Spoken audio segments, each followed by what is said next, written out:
الحمد لله والصلاة والسلام على سيدنا محمد وعلى آله وأصحابه أجمعين. الحمد لله والصلاة والسلام على سيدنا محمد وعلى آله وأصحابه أجمعين.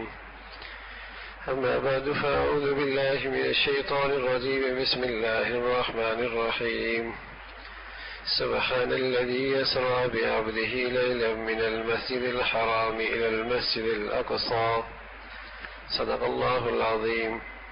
اللهم صل على سيدنا محمد النبي الأمي وعلى آله وأصحابه وسلم. اللهم صل على سيدنا محمد النبي الأمي وعلى آله وأصحابه وسلم. میرے معزز مسلمان بزرگوں، عزیز بھائیوں، اللہ رب العزت نے اپنے نبی کو محمد الرسول اللہ صلی اللہ علیہ وسلم کو اپنے قدرت کے بہت سارے مشاہدے دکھلائے، مشاہدے کرائے، اور قیامت تک آنے والے ضروری باتیں بھی جس سے انسانیت کی فلاح اور بھلائی ہے وہ بھی بتلائی ہے۔ آپ علیہ الصلوۃ والسلام نے اپنی نبوت کی آنکھ سے جو دیکھا امت کو وہ بتا دیا، اور آج امت کے اندر وہ تمام احوال موجود ہیں جو نبی اپنی سچی زبان سے کہہ کر گئے۔ جو حضور علیہ الصلوۃ والسلام نے فرمایا ہے اور ان کے کرنے پر جو احوال بتائے ہیں، آج امت کے اندر وہ سارے احوال بھی موجود ہیں۔ حضور علیہ الصلوۃ والسلام نے فرمایا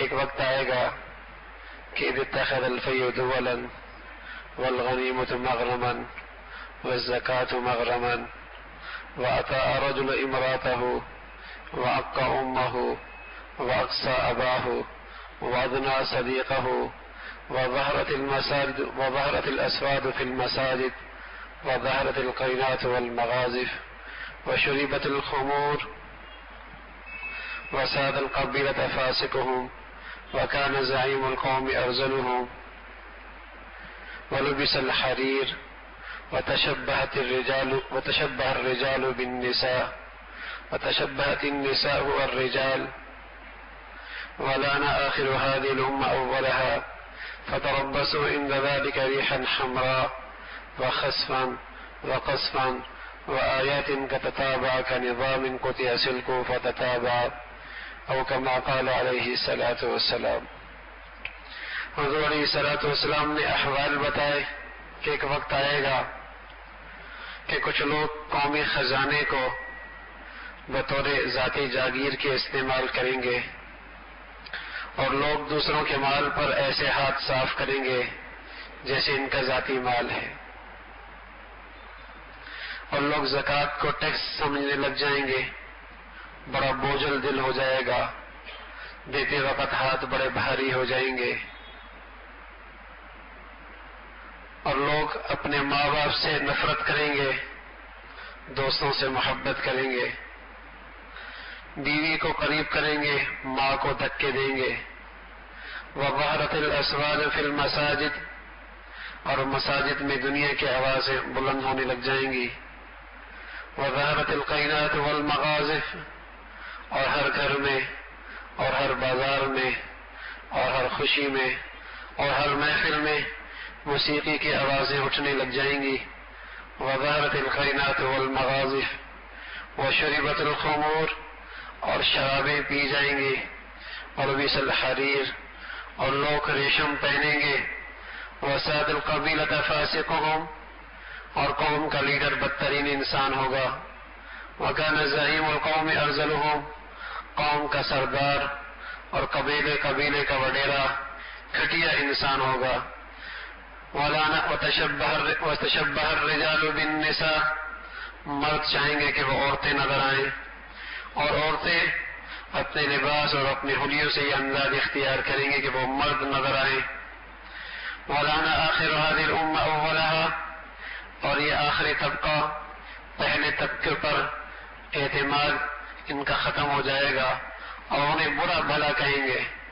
صحابہ پر، بلکہ صحابہ تو بڑی بات، صحابہ تو کیا انبیاء علیہ الصلوۃ والسلام کی عظمت بھی شان محفوظ نہیں رہے گی، اور میرے نبی کی نبوت پر بھی لوگ حرف گیری کریں گے، صحابہ کی عظمت کو پامال کیا جائے گا، اور تابعین اور تبع تابعین ان کی جان شان پر بھی گستاخی کی جائے گی۔ وَلَانَ آخِرُ هَذِهِ الْأُمَّةِ أَوَّلَهَا، یہ سارے احوال جب دنیا میں ہوں گے، اور اگر آنکھیں ہیں تو یہ سب چیزیں نظر آ رہی ہیں، یہ سبھی چیزیں نظر آ رہی ہیں جو رسول کریم صلی اللہ علیہ وسلم بتلا کے گئے۔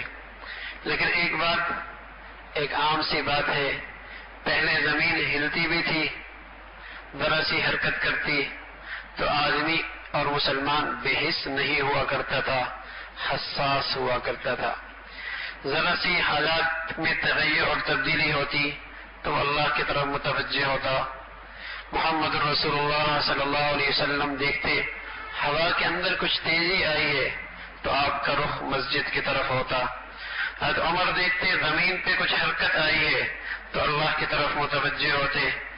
تو مسلمان حساس ہوا کرتا تھا اور حالات پر اس کی نظر ہوا کرتی تھی، اور وہ سمجھتا تھا کہ یہ سارے احوال اللہ کی ناراضگی کی علامت ہے، تو فوراً اللہ کی طرف متوجہ ہوتا۔ لیکن آج بے حسی کی انتہا ہے، یہ سارے تماشے ہر کوئی اپنے ارد گرد دیکھتا ہے، نہ زبان سے استغفار ہے، نہ زبان سے توبہ کے الفاظ ہیں، نہ اپنے اللہ سے معافی کی درخواست ہے، نہ ان حالات سے پناہ کی درخواست ہے، سنتا ہے انسنی کر دیکھتا ہے جیسے کہ دیکھا ہی نہیں۔ اخبارات میں یہ حوادث روز پڑتا ہے، فلاں جگہ اتنے مر گئے، فلاں جگہ یہ حادثہ ہوا، فلاں جگہ یہ سانحہ ہوا، فلاں اتنے مر گئے، فلاں آگ لگ گئی، فلاں جگہ جہاز گر گیا، فلاں جگہ بس گر گئی۔ لیکن اخبار پڑھ لی، خبر سن لی، زبان سے یہ بول بھی نہیں نکلتے، اے اللہ مسلمانوں کے حال پہ رحم فرما دے، اے اللہ انسانوں کے حال پہ رحم فرما دے، اے اللہ ہمارے اہل و عیال کو بچا لے، اے اللہ اپنے نبی کی مخلوق کو بچا لے، یہ زبان کے بول بھی نہیں نکلتے۔ یعنی ایسی بے حسی طاری ہے جیسے کہ کچھ بھی نہیں، جس کا نتیجہ یہ ہے کہ یہ حوال روز بروز بڑھتے چلے جا رہے ہیں۔ ہر ایک کی دہلیز اور ہر ایک کا گھر اور ہر ایک کی دکان اور ہر ایک کی فیکٹری اور ہر ایک کی مارکیٹ اور ہر ایک کا کاروبار اس سے متاثر ہو رہا ہے، اور یہ حالات روز بروز بڑھتے چلے جا رہے ہیں۔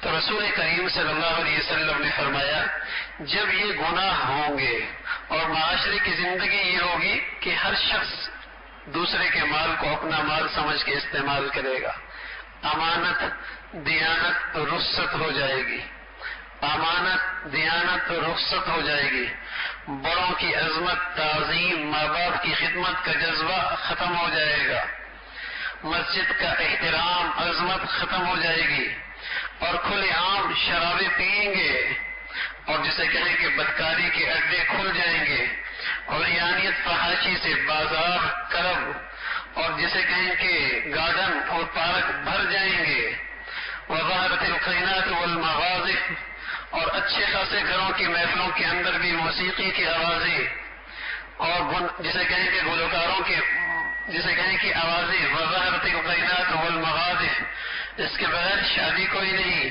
اس کے بغیر خوشی کوئی نہیں، اس کے بغیر محفل کوئی نہیں، وظہرت القینات والمغازف۔ بٹھا دے بھائی ان کو، وظہرت القینات والمغازف وشربت الخمور، اور شرابیں پی جائیں گی اور ریشم پہنا جائے گا، یہ سب چیزیں ہوں گی۔ تو رسول کریم صلی اللہ علیہ وسلم نے فرمایا فَتَرَبَّصُوا إِنَّ ذَلِكَ رِيحًا حَمْرَاء، پھر اس موقع پہ انتظار کرو، ریحًا حمراء، سرخ ہواؤں کا، وَخَسْفًا، زمین کے اندر دھس جانے کا، وَقَسْفًا، آسمان پر پتھر برسنے کا، اور فرمایا یہ ایسے کثرت سے احوال آئیں گے، ایسے کثرت سے آئیں گے کہ جیسے کہ تسبیح کا دھاگا ٹوٹ جاتا ہے تو یکے بعد دیگرے موتی گرتے چلے جاتے ہیں۔ یہ کے بعد دیگرے موتی گرتے چلے جاتے. تو حضور علیہ الصلوۃ والسلام نے فرمایا کہ جب امت میں یہ ساری چیزیں ہوں گی تو یہ سب کچھ ہوگا. اللہ نے نبی علیہ الصلوۃ والسلام کو ایک بڑا معجزہ دیا اور اس معجزے کے دوران بہت ساری چیزیں دکھائیں. سفر کے دوران مشاہدہ کروایا تاکہ اللہ اپنی امت کو، اللہ کا نبی اپنی امت کو خبردار کر دے.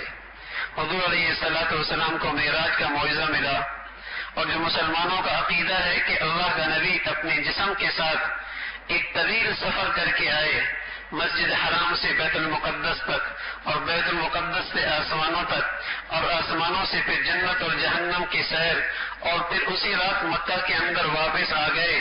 اس دور کے روشن خیال اور عقل پرست لوگوں نے اس کا انکار ضرور کیا کہ یہ کیسے ہو سکتا ہے کہ ایک ہی رات کے اندر اتنا طویل سفر، اور اس سفر سے آسمانوں پر سفر، اور پھر جنت اور جہنم کا سفر، اور پھر آسمانوں پر انبیاء علیہ الصلوۃ والسلام سے ملاقاتیں. ہاں، عقل پرستوں نے انکار ضرور کیا، لیکن ایمان والا جسے اپنی قدرت اللہ کی قدرت پر یقین ہوتا ہے، وہ تو جانتا ہے کہ وہ اللہ ہے. وہ ہواؤں کو بھی روک سکتا ہے، فضاؤں کو بھی روک سکتا ہے، وقت کو بھی روک سکتا ہے، سورج کو بھی روک سکتا ہے، چاند کو بھی روک سکتا ہے، اور سبھی سے کہہ سکتا ہے کہ محمد رسول اللہ آ رہے ہیں. سارا وقت روک دیا، ہاں، سارا جسے کہیں کہ سارا نظام روک دیا، سورج چاند کو روک دیا، اور محمد رسول اللہ بیت المقدس پہنچے، آسمانوں تک پہنچے، پھر واپس آئے. اور وہ کس رات کو آئے؟ کس رات کو آئے؟ میرے نبی نے اپنے عمل سے وہ رات متعین نہیں فرمائی. کس مہینے کے اندر ہوا؟ میرے نبی نے اس کے بعد زندہ رہے، اور تقریباً 17 سال تک زندہ رہے، لیکن آپ علیہ الصلوۃ والسلام نے نہ اس مہینے کو متعین فرمایا، نہ اس رات کو متعین فرمایا، اور نہ ہی اس رات کے اندر چراغاں کیا، نہ ہی اس رات کے اندر کوئی مخصوص عبادت کی، نہ ہی اس رات کے اندر کوئی مخصوص طرز اختیار کیا، نہ ہی اس رات کے اندر محفلیں جمائی، نہ ہی اس رات کے اندر صحابہ کو جمع کیا. ہاں، اللہ نے اپنی نبی کو یہ معجزہ ضرور دیا ہے، لیکن نبی نے اپنے طرز عمل سے وہ رات بھی متعین نہیں کی، وہ مہینہ بھی متعین نہیں کیا. اور پھر صحابہ رضوان اللہ علیہ اجمعین اس دنیا کے اندر 100 سال تک رہے، اور حضور علیہ الصلوۃ والسلام کے اس معجزے پر انہیں ایمان اور یقین تھا. لیکن ایک صدی کے اندر صحابہ میں سے کسی نے بھی اس رات کے اندر کوئی خصوصی اور مخصوص طرز عمل اختیار نہیں کیا، اور کوئی خصوصی اعمال نہیں کیے، اور مخصوص انداز میں نماز نہیں پڑھی. ہاں، ان کا یہ ایمان ضرور تھا. اس لیے قرآن کے اندر آیا ہے سبحان الذی اسریٰ بعبدہ لیلا من المسجد الحرام. پھر نبی نے اپنے ارشادات میں بتایا کہ اللہ نے مجھے آسمانوں پر لے گیا، اور دوران سفر اللہ نے مجھے بہت ساری چیزیں دکھائیں، بہت ساری چیزیں دکھائیں. کچھ لوگوں کو دیکھا کہ ان کی زبانوں کو اور ان کے ہونٹوں کو کینچی سے کاٹا جا رہا ہے، کینچی سے کاٹا جا رہا ہے. پوچھا گیا اللہ کے رسول نے، اے جبرائیل یہ کون لوگ ہیں؟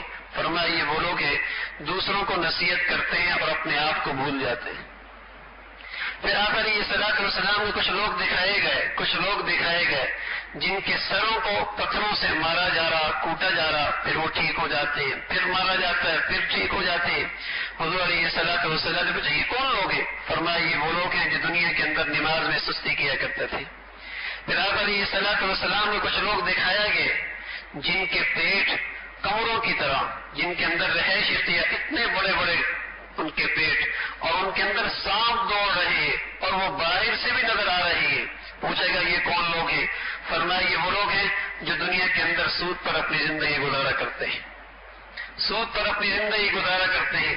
پھر آپ علیہ الصلوۃ والسلام نے دیکھا کچھ لوگ ہیں جن کے ناخن لوہے کے ہیں، اور ان ناخنوں کے ذریعے وہ اپنے چہروں کو چھنی کر رہے ہیں، اپنی چھاتی کا گوشت نوچ رہے ہیں. حضور علیہ الصلوۃ والسلام نے فرمایا یہ کون لوگ ہیں؟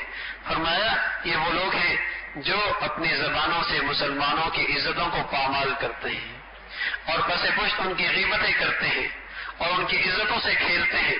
پھر کچھ لوگ نظر آئے کہ وہ بدبودار ہنڈیا، اور جسے کہیں کہ بدبودار ہنڈیا سے کھا رہے ہیں، اور اس کے قریب ہی ایک صاف ستھری پاکیزہ ہنڈیا رکھی ہوئی ہے، اس سے نہیں کھا رہے. تو حضور علیہ الصلوۃ والسلام نے فرمایا یہ کون لوگ ہیں؟ صاحب علیہ الصلوۃ والسلام نے کو بتایا گیا کہ یہ وہ لوگ ہیں کہ جو دنیا کے اندر جنہیں اللہ حلال بیوی دیتا ہے اور بجائے اس کے پاس رات گزارنے کے حرام کاریوں کے اندر یہ مشغول رہتا ہے، یہ اللہ رب العزت نے اسے سزا دی ہے۔ تو یوں نبی علیہ الصلوۃ والسلام کو اس سفر میں بہت ساری چیزوں کا مشاہدہ کرایا گیا، اس لیے کہ امت اپنے آپ کو ان گندگیوں سے محفوظ رکھے، ان گندگیوں سے اپنے آپ کو محفوظ رکھے، اس لیے کہ جو اللہ کا نبی کہہ گیا وہ تو ہو کے رہنا ہے، چاہے وہ آج ہونا ہے چاہے کل کو ہو کے رہنا ہے۔ جن اعمال کے بارے میں نبی علیہ الصلوۃ والسلام نے جو باتیں فرمائی ہیں اس کا انجام امت دیکھے گی۔ تو اس لیے میرے عزیزو، یہ نبی علیہ الصلوۃ والسلام کا ایک بڑا معجزہ ہے، اور اس معجزہ کا ایک بڑا سبق یہی ہے، ایک طرف تو اس کے اندر اللہ کی قدرت ہے کہ اللہ جو چاہے جب چاہے کر سکتا ہے اور جیسا چاہے کر سکتا ہے، اور دوسرا نبی علیہ الصلوۃ والسلام کو اس معجزے میں کچھ چیزوں کا مشاہدہ کرایا گیا کہ تاکہ امت اپنے آپ کو ان گندگیوں سے بچا سکے۔ اب دیکھیے، ہر طرف یہ ساری گندگیاں موجود ہیں، شراب بھی عام ہے، سود خوری بھی عام ہے، اور جیسے کہیں کہ بے حیائی اور فحاشی اور ریانی بھی عام ہے، اور جیسے کہ غیبت کے بغیر تو کوئی محفل سجتی نہیں، اور جیسے کہیں کہ کوئی دفتر محفوظ نہیں، دوستوں کی گفتگو بنتی نہیں، ہر گندگی موجود ہے۔ تو اللہ کا نبی اپنی سچی زبان سے اور اپنے یقینی مشاہدے سے امت کو یہ بتا گیا کہ امت اپنے دامن کو ان گندگیوں سے محفوظ رکھے۔ اور اس موقع پہ جو اللہ کے نبی کو سب سے بڑا معجزہ ملا، جسے کہیں کہ اس بڑے معجزے کے اندر جو سب سے بڑا انعام ملا، وہ امت کو نماز کا تحفہ ملا، اور حضور علیہ الصلوۃ والسلام آسمانوں سے اپنی امت کے لیے نماز کا تحفہ لے کے آ گئے، اور حضرات صحابہ رضوان اللہ علیہ اجمعین کو جب یہ تحفہ نصیب ہوا تو بہت خوش ہوئے کہ اللہ سے براہ راست ملاقات کا ایک جسے کہیں کہ سبب اور ایک ذریعہ مل گیا ہے، اور اپنے اللہ سے ملاقات کا ایک ذریعہ مل گیا ہے۔ تو اس لیے کہ نماز کے اندر مسلمان اللہ کے سب سے زیادہ قریب ہوتا ہے، اور پھر سجدے میں سب سے زیادہ قرب رکھتا ہے۔ تو مسلمان کا ایمان نماز ہے، بن نماز کے مسلمان کا ایمان کوئی نہیں، بن نماز کے مسلمان کا اسلام کوئی نہیں۔ نبی علیہ الصلوۃ والسلام نے فرمایا ہے، من ترک الصلاۃ متعمدا فقد کفر، جو آدمی جان بوجھ کے نماز چھوڑ دیتا ہے وہ ایسا جیسے اسلام سے ہی نکل گیا۔ میرے عزیزو، صرف عید کی نماز فرض نہیں ہے، صرف جمعے کی نماز فرض نہیں ہے، ایک مسلمان پہ 5 وقت کی نماز فرض ہے۔ ان 5 وقت کی نماز مسلمان پہ فرض ہے۔ اللہ کا نبی کہہ گیا ہے کہ اولاد کو بچپن کے اندر جو وہ معصوم بچہ ہو، 8 سال کا ہو، اسے نماز کا عادی بناؤ، 10 سال کا ہو بطور تنبیہ کہ نماز پڑھ لے، تنبیہ کی سزا بھی دے سکتے ہو۔ اور یہ سارا اہتمام بچے کے ساتھ کیوں کرایا جا رہا؟ کہیں ایسا نہ ہو، اللہ نہ کرے مزاج نہیں بنا، عادت نہیں بنی، نماز کی عظمت نہیں بیٹھی، کہیں ایسا نہ ہو کہ بالغ ہو جائے اور اس کی ایک نماز بھی چھوٹ گئی، کہیں ایسا نہ ہو کہ اس کا یہ عمل کافروں والا ہو، کہیں ایسا نہ ہو کہ اس کا یہ طرز عمل مشرکوں والا ہو۔ اس لیے نماز کی عظمت، نماز کی اہمیت بچپن کی کون کہے گا؟ محمد الرسول اللہ۔ آج کا مسلمان اپنے نبی کو سچا بھی مانتا ہے، لیکن بدقسمتی سے اپنے نبی کے ارشادات کی قدر اس کے دل و دماغ میں کوئی نہیں۔ آخر نبی کیوں کہہ رہا کہ بچپن میں بچے کو نماز کا عادی بنا دو؟ کوئی بات تو ہے۔ اور کیوں تنبیہ کہہ رہا ہے کہ بطور نہ پڑھنے پہ سزا بھی دو؟ کوئی بات تو ہے۔ یعنی نبی سے بڑھ کر اس امت کا خیر خواہ کون ہوگا؟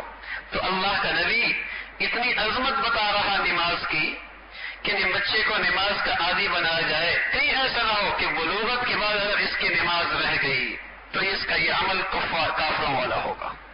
لیکن میرے عزیزو، اتنا بڑا تحفہ اور اسلام کا یہ بنیادی رکن جس کی اہمیت اللہ کے نبی نے اتنی بتائی، آپ بتائیے مسلمانوں کے اندر اس فریضے کا کیا حال ہے؟ مسلمانوں میں اس فریضے کا کیا حال ہے؟ یقیناً جمعے کی عظمت اپنی جگہ پر، لیکن میرے عزیزو اللہ کا نبی کہہ گیا ہے فجر کی نماز مومن پہ بھاری نہیں ہوتی، منافق پہ بھاری ہوتی ہے۔ اللہ کا نبی کہہ گیا ہے فجر کی نماز مومن پہ بھاری نہیں ہوتی، منافق پہ بھاری ہوتی ہے۔ جب اندر گناہ کی نحوستوں سے نفاق آتا ہے تو صبح کی نمازیں رہ جایا کرتی ہیں، پھر فجر کی نماز بھاری ہو جایا کرتی ہے۔ یہ نمازی ہے عید کا نمازی ہے، یہ نمازی ہے صرف جمعے کا نمازی ہے، یہ نمازی ہے 4 وقتوں کا نمازی ہے، یہ نمازی فجر کا نمازی کوئی نہیں رہا، بہت تھوڑے رہ گئے۔ اور اللہ کا نبی کہہ رہا کہ یہ نماز فجر کی بھاری نفاق کی وجہ سے ہو سکتی ہے۔ سچا مومن کو اگر اگر ایک اس مسلمان کو نماز کی اہمیت کا، جماعت کی اہمیت کا پتہ چل جائے تو وہ زمین پر گھسٹتے بھی جماعت کے اندر شریک ہو جائے کہ نماز ہے کیا چیز۔ فویل للمصلین، بڑی بربادی ہے نمازیوں کے لیے، حالانکہ نماز پڑھ رہے لیکن کچھ پڑھ رہا ہے کچھ نہیں پڑھ رہا ہے، نمازوں میں سستی کر رہے ہیں۔ فجر کی نماز تو روز ہی قضا ہو رہی۔ ما سلککم فی سقر قالوا لم نک من المصلین، کیوں پڑھے ہو جہنم میں؟ کہہ رہا نماز نہیں پڑھتے تھے۔ ما سلککم فی سقر، کیوں پڑھے ہو جہنم میں؟ لم نک من المصلین۔ اللہ کے دربار میں کہا جائے گا سجدہ کر لو محشر کے میدان کے اندر، اور اس کی پشت لوہے کی طرح سیدھی ہو جائے گی، یہ جھک نہیں سکے گا۔ سارا معاشر کا میدان کا انسان دیکھے گا یہ شخص بھی نمازی ہے، اس کی پیشانی پہ لکھا ہوگا یہ دنیا میں اللہ کا یہ حکم ضائع کیا کرتا تھا، نماز نہیں پڑھا کرتا تھا۔ تو میرے عزیزو، چونکہ بغیر نماز کے ایمان کا حصہ کوئی نہیں، بغیر نماز کے اسلام میں اس کا حصہ کوئی نہیں، اس لیے اسلام میں نماز کسی حال میں معاف نہیں۔ ترمیم ہے اس کے اندر کہ سفر کے اندر تھوڑی کر لے، 2 پڑھ لے۔ ترمیم ہے کہ وضو نہیں، پانی نہیں استعمال کر سکتا، تیمم کر لے۔ ترمیم موجود ہے کھڑا نہیں ہو سکتا، بیٹھ کے پڑھ لے۔ ترمیم موجود ہے کہ بیٹھ نہیں سکتا، لیٹ کے پڑھ لے۔ اگر اس سے بھی زیادہ ترمیم کر دی گئی کہ اگر لیٹ کے نہیں پڑھ سکتا اشارے سے پڑھ لے، لیکن نماز ضرور پڑھنی، اس لیے کہ بن نماز کے مومن کہاں رہے گا؟ تو میرے عزیزو، مسلمان ہو کے نماز چھوڑے یہ مسلمان کی شان نہیں، مومن ہو کے نماز چھوڑے یہ ایمان والی کی شان نہیں۔ اللہ کا نبی کہہ رہا، اللہ کا نبی کہہ گیا اس نے ایک نماز عصر کی چھوڑی، ایک نماز عصر کی چھوڑی۔ مثال کے سمجھائیے آپ نے، فرمایا یہ ایسا ہے جیسے کسی کا گھر بعد سبھی برباد ہو جائے۔ یہ کون کہہ رہا؟ اللہ کا نبی کہہ گیا ہے۔ میری آنکھوں کے سامنے بظاہر نظر آ رہا کہ فجر کی عصر کی نماز چھوڑ رہا ہوں، کاروبار ہو رہا ہے، آمدنی آ رہی ہے۔ اللہ کا نبی کہہ رہا ہے، اللہ کا نبی کہہ رہا ہے اس کا سب کچھ برباد ہو گیا۔ ارے میرا مشاہدہ جھوٹا، میرا دیکھنا جھوٹا، میرا تجربہ جھوٹا، اللہ کا نبی جو کہہ رہا ہے وہ سچ کہہ رہا ہے کہ یقیناً میرا سب کچھ برباد ہو گیا۔ ایک کافر، اسے اپنی نبی کی بات، اسے محمد رسول اللہ کی بات پہ اتنا اعتماد تھا کہ احد کے میدان میں وہ نبی علیہ السلام کے قریب آیا نبی کو پر حملہ کرنے کے لیے۔ آپ علیہ السلام کے ہاتھ میں چھوٹی سی چھری تھی، آپ نے یوں اسے ماری، اس کے جسم پہ نشان پڑا، اور نشان پڑا لڑکھڑاتی ہوئی، روتی ہوئی، چلاتی ہوئی، چیختی ہوئی، میں مر گیا، میں مر گیا، میں مر گیا۔ جب اپنے لشکر میں پہنچا تو مشرکین کے سرداروں نے اسے غیرت دلائی، ارے کچھ نہیں ہوا، ذرا سے خراش پڑی ہے، نہیں مرتا تو یہ خراش پڑی ہے، کچھ نہیں ہوا۔ تو مشرک کافر جو میرے نبی کو سچا بھی نہیں مانتا، آپ کی رسالت پر ایمان بھی نہیں لایا، اسے اللہ کا رسول بھی نہیں مانتا، لیکن نبی کی سچائی پر تجربے سے جو اس نے 40 سالہ زندگی دیکھی ہے، ہاں، اس کے تجربے میں کیا کہہ رہا ہے؟ نبی کی تعلیمات کو سچا نہیں مانتا، اللہ کا نبی نہیں مانتا، رسول نہیں مانتا، لیکن اسے اس 40 سالہ تجربے پر اتنا یقین ہے کہ لگا یہ کس نے کہا ہے؟ محمد نے کہا ہے، اور اس نے ایک مرتبہ مجھ سے کہا تھا کہ تم میرے ہاتھ سے مارا جائے گا، قسم خدا کی آج وہ مجھ پہ تھوک بھی دے گا تو میں مر جاتا ہوں۔ یعنی اس مشرک کو نبی علیہ السلام کی بات پر اتنا یقین ہے کہ اپنے مرنے میں شک نہیں، لیکن میرے عزیزو آج مسلمان کہلانے والا، نبی کو آخری نبی ماننے والا، اللہ کا رسول ماننے والا، سچا ماننے والا، آج اس کے دل کے اندر اپنی نبی کی عظمت اور شان کتنی ہے اور اپنی نبی کی بات پہ کتنا اعتماد کرتا ہے، زندگی میں کچھ نظر نہیں آتا، زندگی میں کچھ نہیں نظر آتا۔ میرے عزیزو، اللہ کے لیے اس فریضے کی ادائیگی کی فکر کرے، اہتمام شروع کرے، اہتمام شروع کرے۔ این اللہ اکبر کی صدا آ رہی ہے، اللہ سب سے بڑا ہے، حی علی الصلاۃ، آؤ نماز کی طرف، اللہ کا فریاد منادی بلا رہا ہے، حی علی الفلاح، آؤ کامیابی کی طرف، لیکن یہ دفتر میں بیٹھا ہے، یہ دکان پہ بیٹھا ہے، یہ بازار میں بیٹھا ہے، یہ کلب میں بیٹھا ہے، یہ پارکوں میں مست ہے۔ اللہ کہہ رہا آؤ نماز کی طرف، آؤ کامیابی کی طرف۔ تو میرے عزیزو، جب اللہ کے احکام کی اس قدر ناقدری ہوگی تو پھر یاد رکھیے حالات روز سے روز بدتر ہوتے چلے جائیں گے، روز بروز بدتر ہوتے چلے جائیں گے۔ یہ اسلام کا بنیادی رکن ہے، اللہ کے لیے اس کا اہتمام شروع کرے، اور آج تک جو کمی رہ گئی اس کا ازالہ ایک توبہ ہے، اور دوسرا اس کی قضا کا اہتمام ہے۔ قضا نماز کا اہتمام شروع کر دے، اللہ بہت کریم ہے، اللہ بہت کریم ہے۔ کوئی 50 سال کا بے نمازی بھی ندامت کے اشک بہائے اور سچی توبہ کر لے اور اس کی ازالے کے لیے قضا کرنا شروع کر دے، اللہ اس 60 سالے بوڑھے کی ساری خطاؤں کو معاف کر دے گا۔ وہ تو ایسا کریم ہے، اعلان کرتا ہے اللہ کا رسول کہہ رہا کہ اللہ کہتا ہے لو بلغت ذنوبک عنان السماء ثم استغفرتنی غفرت لک، اگر تیرے گناہوں کا بوجھ اتنا زیادہ ہو گیا، زمین بھی بوجھل ہو چکی، زمین و آسمان کی فضا بھی بر ہو چکی اور گناہوں کی بلندیاں آسمانوں تک جا پہنچی، لیکن تجھے اپنے کیے پہ ندامت تو ہو گئی، شرمندگی تو ہو گئی، احساس تو ہو گیا، افسوس کے مارے آنکھوں سے آنسو سے نکل آئے۔ اللہ کہہ رہا، اللہ حدیث قدسی ہے کہ اللہ رب العزت کہتے ہیں میرے بندے تیرے گناہ بہت صحیح لیکن میری رحمت کا ٹھکانہ کوئی نہیں، تو سارے گناہ لے کے آ، میں اپنی رحمت لے کے آؤں گا۔ اس لیے میرے عزیزوں، یہ خیال نہ ہو کہ اب تک تو بے نمازی رہے، آج ہی سے اہتمام کر لے، آج ہی سے طے کر لے کہ انشاءاللہ ہماری زندگی میں اب نماز نہیں چھوٹے گی، سب بھی اس کا اہتمام کریں گے نا انشاءاللہ، تمام ہی حضرات فرما لیں انشاءاللہ ضرور اہتمام کریں گے۔ اللہ مجھے بھی اور آپ کو بھی کہنے سننے سے عمل کی توفیق نصیب فرما دے۔